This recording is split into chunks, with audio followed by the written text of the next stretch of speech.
Well, the ABC are upping the ante as far as fighting any sort of nuclear strategy in this country. They say they went to Australia's biggest companies, they went to fund managers, they went to mining giants, and they asked whether they think nuclear is a viable option for meeting emission targets.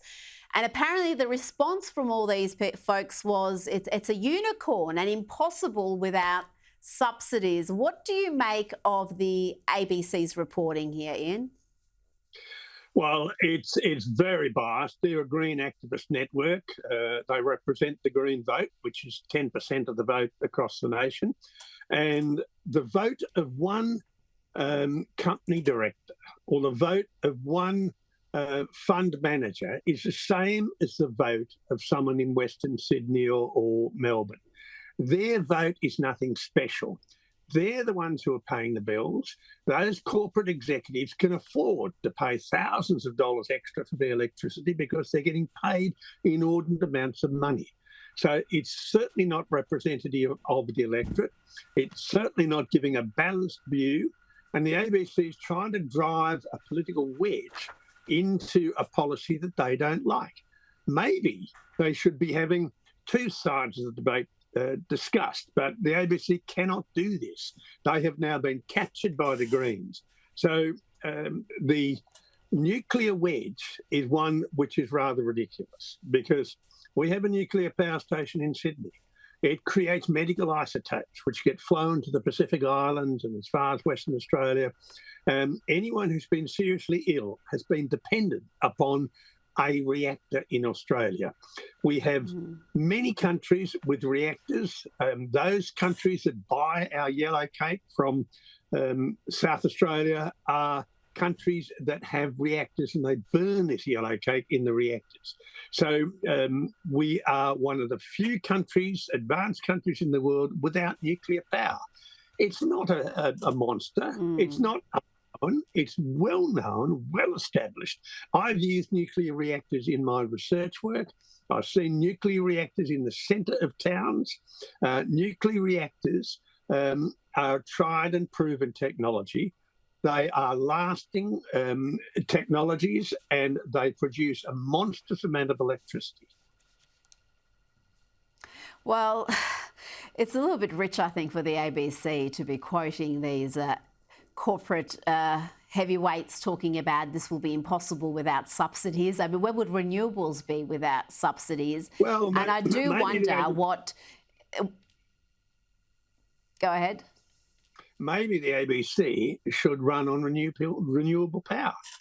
And that, I think, would be wonderful. I don't listen or watch the ABC, but you would have on some days only 3% of the transmission. That's the amount of renewables that go into the system. So maybe they should put their money where their mouth is and only run on renewables. I'm not going to hold my breath. No, and I would imagine some of these people they went to for their considered advice may have investments in technologies, perhaps renewables, that are going to be impacted if we have a nuclear industry. So that's another thing to consider with this reporting that is as fair and balanced as we expect from the ABC. Now, the Financial Review's John Keogh has accused the CSIRO of not giving a fair comparison between nuclear and renewables in their latest report, which asserts wind and solar are the lowest cost new build electricity generation in Australia. They claim that it's significantly cheaper than nuclear. But the AFR's reporting says they're not comparing apples and apples. They're comparing apples to oranges. They're underplaying the potential use of nuclear by restricting their cost calculation to just 30 years. It's something we've discussed previously on this program. And they're making all sorts of other assumptions that tip the scales in favour of renewables.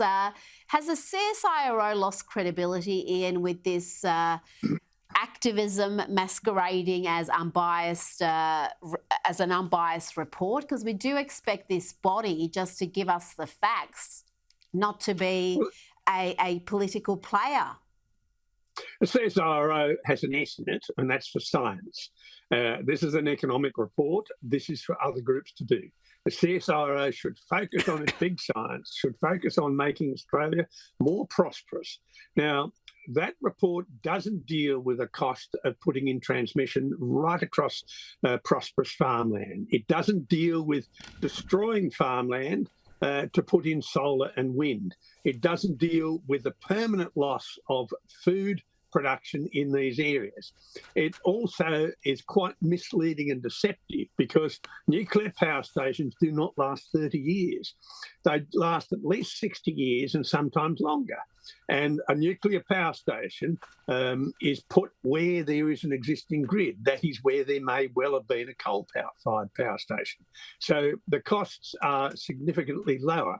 The second thing is they've exaggerated the longevity of wind and solar, and they've given it a 25-year life. Now, normally it's about 15 years if you're very lucky and you've got a westerly wind and the sun is shining. So this report is sheer and absolute political propaganda. This is the CSIRO attempted to curry favour with a government that's a green government. This is a CSIRO chasing funds rather than chasing the truth and big science. Professor Ian Plimer, thank you so much for your time this evening.